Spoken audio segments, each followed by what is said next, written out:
Hey, you want to play some Lorcana?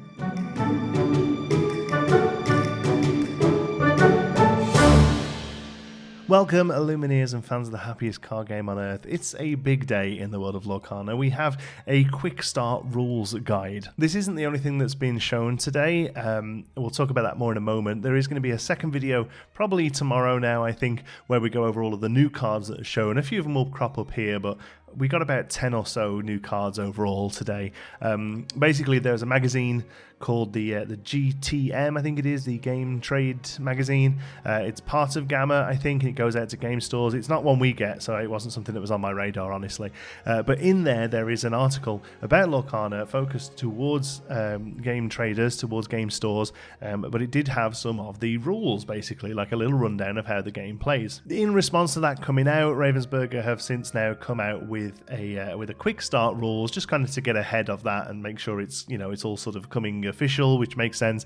It looks like the article that was produced by the Gamer, the images that they showed, looks like the little fold-out book that we're going to get inside a starter deck. That's what it seems to be that we're looking at here. So it's not perfect, but I think it's a good way of Ravensburger being able to keep on top of this and say, no, hold on, here's an official thing that you can all look at, and we're much happier of you seeing this. So we're going to go over this bit by bit, we're going to break it down, and we're going to actually figure out how to play a Lorcana. It's exciting stuff. As an Illumineer of the wondrous realm of Lorcana, you'll wield magical ink to summon new versions of Disney characters and items called Glimmers. These glimmers, some familiar, some fantastic, will help you as you race across Lorcana to find and collect missing pieces of lore. Endless quests await. So far, so PR fluff. Basically, what we truly now know is that this is not a competitive game. The win condition is not to defeat the other player. It is instead to get to your goal quicker than they do. And when I say other player, this game is going to be multiplayer out the gate. Everything that is shown here on the rules, even in a few places even mentions multiplayer, you can play this as a multiplayer game and it will completely work straight out the gate, which is incredibly exciting. The cards are broken down into 4 different types. We have characters that we know quite well at this point. Items, again, we've seen a few of these now. We do see a new one here, Dingle Hopper, but we'll talk more about that in the card video reveal that we do. Actions, again, we've seen these one-time use things here, but now we also get to see songs as well. We kind of ummed and ahed as to whether or not we would get songs in the game. They're not quite how I expected them to be. I thought they would be a little bit more like a passive ability, but anyway, it's basically a subsection of actions. Songs are, for instance, the one they show here, One Jump Ahead is an action song. Basically, a song is an action card that you can exert a character to play for free. So a character with cost 2 or more can exert itself to sing this song for free. This song then says, put the top card of your deck into your Inkwell face down and exerted. What is an Inkwell? So Inkwell was probably one of the last big questions that we had, and that is basically how does the resource system work in this game. It works very similarly to Duel Masters or Kaijudo, which kind of makes sense. Some of the designers of this did work on those projects. Basically every card in your deck, actually, no, that's not true. Every card with a flourish in the corner, we were curious as about what the difference between flourish and non-flourishes is. Now we know every card with a flourish in the corner can be used as a resource. Basically, from your hand, once a turn, you can pitch one of those cards face down, and that acts then as one energy, one resource, one mana, call it what you will. In this game, it's obviously ink. Actually, we're going to call it ink. But that's how you should think about it. Think about this as if it's a game of Magic. Every card can be a land, or at least every card with a flourish can be a land. This does a few things. One, it's great that there isn't a separate resource, I think. It's great that there isn't just a resource that just accumulates each turn, such as a lot of the digital games do this. Runeterra and Hearthstone do that. But what it does do is fix the big problem with Magic, arguably the main problem with Magic, in that you can get mana flooded or mana screwed. You can either have too many land cards in your opening hand or nowhere near enough. Here, most of your cards are going to be land cards. The ones that aren't going to be land cards, it's going to be up to you as to whether or not they're in your deck, so that's something you're going to have to build with as you put the deck together. But basically, you're going to be able to look at an opening hand. If you've got a 9-drop in there, you've got a Maleficent, you've got a Brave Little Tailor, you're going to be able to think, well, you know what, chances are I'm not going to be able to play this for a good while. Instead, I'll pitch it, and it can act as one ink to then be exerted to play my 1-drop that I've got in my hand as well. So before we go into the meat and veg of the actual gameplay, I did want to just point out the parts of a card. Pretty much everything on here is what we already knew, or at least already assumed. There are a few points that are named, and also here, Mickey Mouse, this is a new card. Again, we'll cover this tomorrow in more detail, but yes, we now know that the cost is the top corner. The Inkwell icon, there we go, that's called the Inkwell icon, that flourish there. Cards with that can be used to go into your Inkwell as ink. We have the name of the card, any classifications it has here, Dreamborn and Sorcerer. The ink is the colour, again, 2 colours, up to 2 colours per deck, we knew that already. And then the abilities and effects, some cards have special rules where they're sort of listed out, otherwise they will use a keyword, which is a bolded word, such as rush or evasive, that sort of thing. Then on the characters, you'll find the power and the toughness, the strength, and the willpower. I don't think I had heard anyone suggest willpower as a guess, so that's new thing today. And then finally, the lore value, that's the pips on the side there. They are going to be your win condition. Again, this is all stuff that we had pretty much assumed, but it is nice to really fully know that we know what we're doing now. So each player needs their own deck. You'll also need damage counters and a way to track how much lore you have. Both of those come in the starter deck. So we know the damage counters, they're little counters with numbers on them, negative numbers. We know the lore token is a larger counter with a diamond cut out of it. So I assume that also in this deck we'll see some sort of paper playmat, and it has sort of like 1 to 20 along the top, and you'll use your lore that way. I imagine what most people will probably end up doing in actual play is using like a spin down dice, or even just regular dice for recalling these kind of numbers. So you take your deck of 60 cards. Those are made up of play sets of up to 4 of each card. We now know that as well. You shuffle it, you set your lore tracker to 0, and then you deal yourself 7 cards. That's your starting hand. You can look at those, but obviously nobody else's. After the starting hand, if you choose to, you can perform a mulligan, which is altering of the beginning hand. Now, the next line has caused a little bit of contention in the Discord today. It says, skip this step in your first game. Now, in the other article that was shared from the magazine, it does state that most play was going to be the best of 3. So I read that as, for some reason, the first game you can't mulligan. What other people are reading that is the first ever game you play, you can't mulligan because you wouldn't know what you were doing. Either of them are relatively valid interpretations of the sentence. I personally feel if it was the latter, in that it recommends you don't mulligan the first time you play, it would read differently. It would say something like, if this is your first time playing, don't worry about this step. Because you're right, what you're mulliganing for, you don't know what you're looking for. Personally, I feel like it's some sort of weird pseudo, totally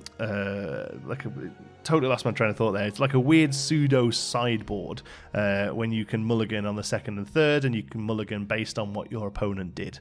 Again, if these terminologies are something you don't understand, bear with me. We are going to go over them all in more detail.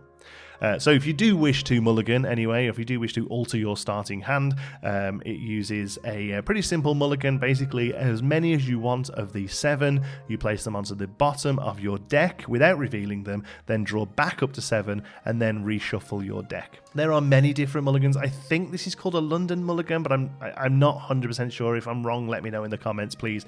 But yes, there's very different types of mulligan. Very often they will penalise you for taking a mulligan. You start with less cards in your hand. It's nice here to see that that isn't the case. You get back up to your 7 and you're good to play. All right, let's play the game. We've got our 7 cards in our hand. A turn is divided into 2 parts. Each player takes their whole turn before passing to the next player. It does seem that interaction-wise, this game is going to be pretty light. It doesn't seem to be that you're going to be able to interact on your opponent's turn, although we may well see that change, or we may well maybe in the future see cards that actually have an ability that allows you to play them on your opponent's turn. But for now, at least, it doesn't seem like that's going to be something that you're going to be doing.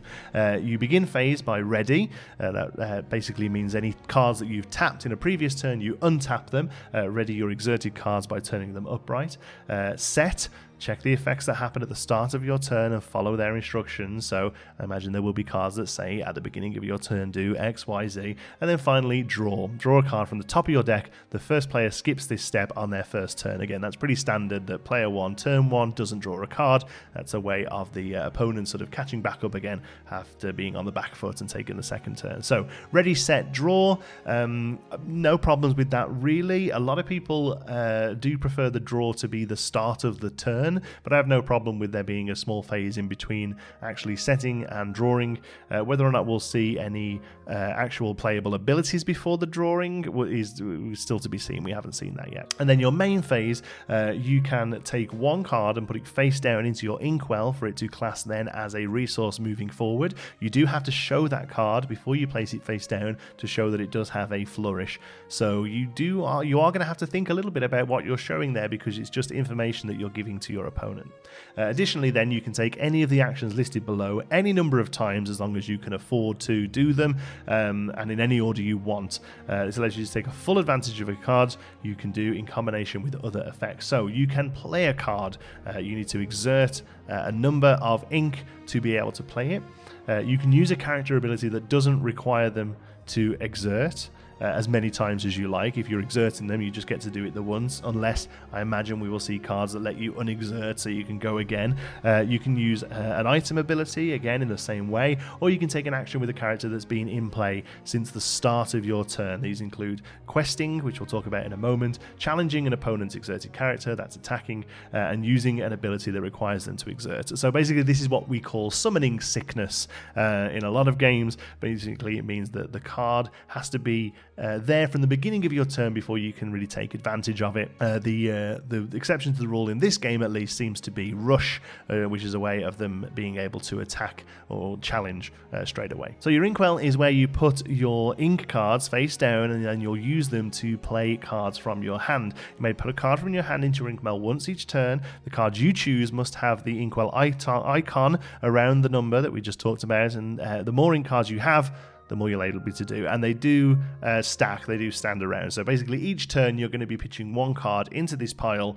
You can not do, I believe. I'm not 100% sure why you would, unless you've got a really low to the ground hand and you don't need any more mana, maybe. You don't need any more ink, excuse me. It's going to be really hard to get those magic words out of my head. But you'd be able to, you can if you want to put one there, but you don't always have to. But the more you have there, the more you're going to be able to do. To put a card in your Inkwell, show the card to your opponents, note it's plural there, they are ready for this to be a multiplayer out of the gate. Your Inkwell represents then 1, no matter what's on the front. Choose wisely. Cards put into your Inkwell stay there for the rest of the game. Once you put a card in your Inkwell, nothing on the front matters, including its cost and its ink type. It's simply ink. So you don't have coloured resources. So the colours of the cards only matter for the deck building restriction of up to 2 colours in a deck.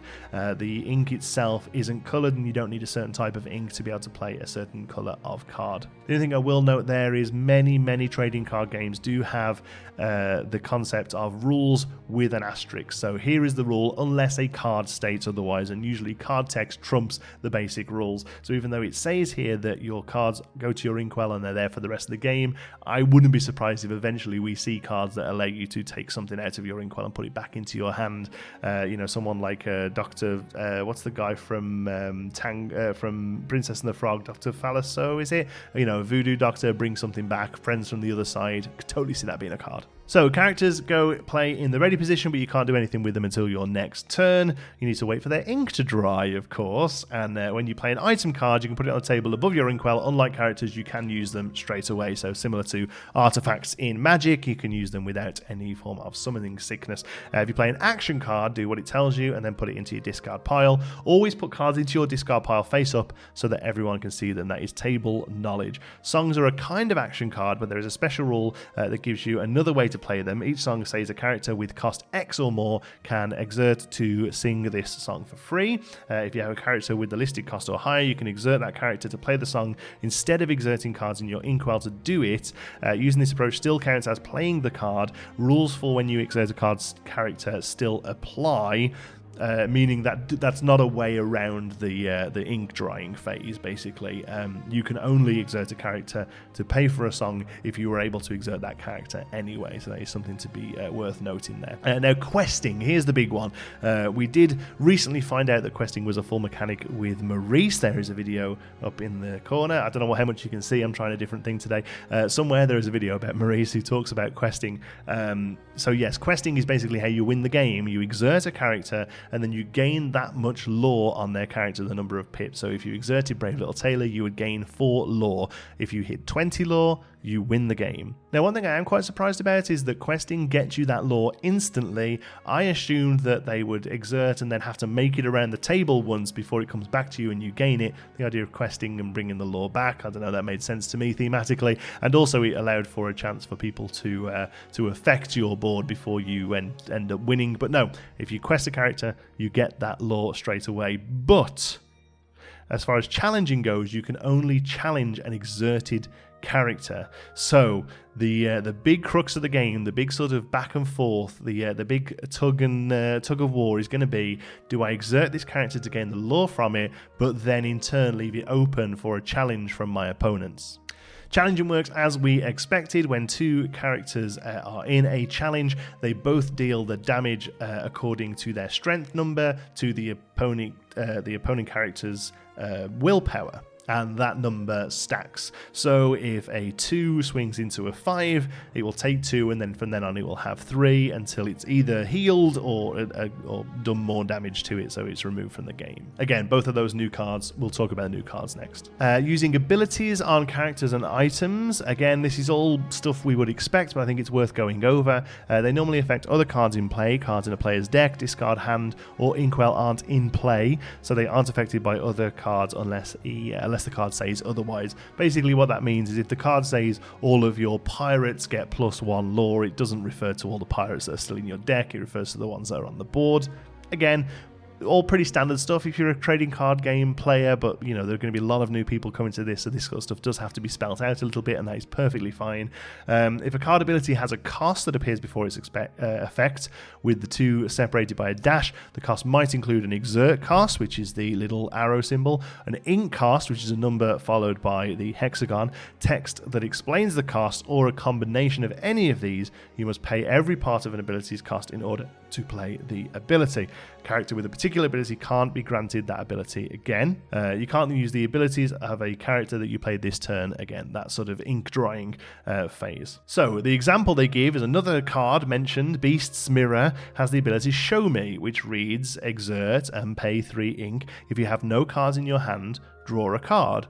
On your turn, you may play this ability by exerting the card and paying 3 ink. Because the mirror is an item, you can even play this ability the same turn you played the card. So if that's the last card in your hand, boop, play it, tap, draw a card, and then you can carry on. So that's pretty neat. And again, Beast Mirror will hopefully see that card soon. Multiplayer games. Lorcana is a fun 2-player game. There is nothing stopping you from playing games of 3 or more players. The game rules remain the exact same, except that at the end of the player's turn, the player to their left takes the next turn. So you basically work clockwise. Whenever an ability requires more than one player to do something at the same time, start with the player whose turn it is, and then proceed left until each affected player has done their action. Very neat way of dealing with it. Basically, current player holds priority, and then you work clockwise. That seems perfectly acceptable to me. Really exciting stuff, this, because any trading card games that do have multiplayer versions, they're either like strapped together by a fan community, or whilst they are sort of officially recognized, they're very often having to change from the core mechanic of the game to make it work, because the game originally was a 2-player game. Commander is the great example of this. Now, product is produced in Magic with Commander in mind, Commander being the forefront for a lot of it now, honestly, but for a good time, a lot of the cards had to be sort of retconned and changed because they only referred to a single opponent, when in a multiplayer game the card would be broken or would not be able to work, or would work with different interpretations. So it's really great to see that this is, even from the very beginning, let's be honest, one of the first cards we ever saw, Robin Hood, does mention an opponent. It's been a multiplayer game out of the gate, this game. Finally, a little bit about deck construction. We have talked about this already, but I think it's worth going over their notes. Making your own deck is part of the fun of Lorcana. You can choose which characters you want, which abilities you include, and the strategies you want to employ. There are 2 ways to approach building a deck. The easiest is to switch out cards of an existing deck, like the ready-to-play starter decks. You can also build one from scratch using the cards in your collection. This method is more work, but can be a lot of fun. Yes, it can, and it will probably be the focus of this channel once we're allowed to do it. Each Lorcana, I love building decks, by the way. Each Lorcana deck must follow these rules. It must have at least 60 cards in it, at least, so you can play more. The main reason for playing more is because you can put more cool stuff in the deck. The difficulty is that the bigger the deck gets, the less sort of focused it becomes, and you can end up really desperately trying to look for the one or two things in the deck that you really need. So usually I would stick to 60. The deck can't contain more of 4 copies of any single card. It gives an example here. Basically, it's referring to the card in as much of its title, and its subtitle has to just be 4 copies of it. So there's going to be 4 Brave Little Tailor Mickeys and 4 Sorcerer Mickeys. That's fine. You can have multiple Mickey Mouses. Mickey Mouse, but you can only have 4 of each of the subtitled card. The example it gives here actually mentions another card that we've not seen yet, which is Elsa Queen Regent. So we've seen Elsa Snow Queen. It also mentions that you can have 4 copies of her and 4 copies of Queen Regent. Elsa Snow Queen, by the way, instantly has become a much, much better card than I originally thought it was. I always thought she was good, but the fact that you can now exert a chosen character means you can put an opponent's character into combat, basically. So anything, because if it's not exerted, you can't challenge it. So an opponent might have like a combination piece, something they really want to keep on the board to do some good stuff with on their next turn. You now with Elsa can be like, hey, that thing's fighting now. Like, you're not holding that back. I'm coming for it. Really, really strong card, and I think anything that has that ability is going to be pretty top tier. Your deck can only contain cards from 1 or 2 inks. Again, we knew that. It keep mentioning Disney Lorcana for videos or deck building and strategy tips. None of that is live right now. Again, I'm pretty sure this was meant to be a week or 2 away, but the release of that magazine a little bit early has kind of forced their hand, honestly. But then finally, your beginning phase, ready, set, draw. Your main phase, you can do any of the combination. Summoning Sickness does exist, but otherwise, this is shaping up to be great fun. It basically seems to be the love child of Magic and Keyforge, 2 games that I really, really love. The only thing I didn't like about Keyforge was that you couldn't build your own deck. You bought a deck, basically, and it stayed that way, and it was randomly generated. But for me, as I just said, the deck building part is a huge part of the game for me. So basically the win condition of Keyforge and the play style of Keyforge, and then the card style of Magic, that's going together. I'm so excited for this. I mean, let's be honest, I was already on board, but there's nothing I've seen here today that has made me once go, ooh, like, it all seems great. We are going to do another video where we look at all of the new cards that have been revealed as part of this announcement. I will do a full actual how to play video at some point where we actually put some cards down, be that digitally or physically, depending on when I do it. The only reason I'm not doing it with this information is, even though this is a real good subset of the rules and a real good overview of the game, I don't think you can do a true how to play until you have the full set of cards, because a lot of them are going to have mechanics that really affect how the game plays, or how you should be thinking about how the game plays, even if those cards aren't in your deck personally. So we'll be holding off to do a proper like how to play video until a little bit later, but for now this is a really great overview of how it's going to play. It looks like it's going to be quick, it looks like it's going to be fun. There may be a bit of an issue with people sort of solitaring a bit and just sort of sitting and building up their board state. I think action cards are going to be a lot stronger than I originally thought, because you're going to want to be getting rid of their big combo pieces that you wouldn't be able to fight usually. You wouldn't be able to challenge them unless they exert them. So I think anything that sort of like removes a creature or exerts a creature, all of that sort of stuff is going to be really quite strong, I think. But overall, oh god, I'm excited. Can you tell? Can you tell I'm excited? Are you excited? Let me know in the comments. Do all that YouTube stuff. If you've enjoyed this, give us a like. If you want to see something absolutely ridiculous, you can check out the second parody video I did that was out of date within about 30 seconds, because numerous times in that video I mentioned that we have to wait for the rules, and then the rules dropped as the video went live. So that was real nice. Thanks for that, Game Trade Magazine. If there's anything I've missed, let me know in the comments, please. And until the next one, be good.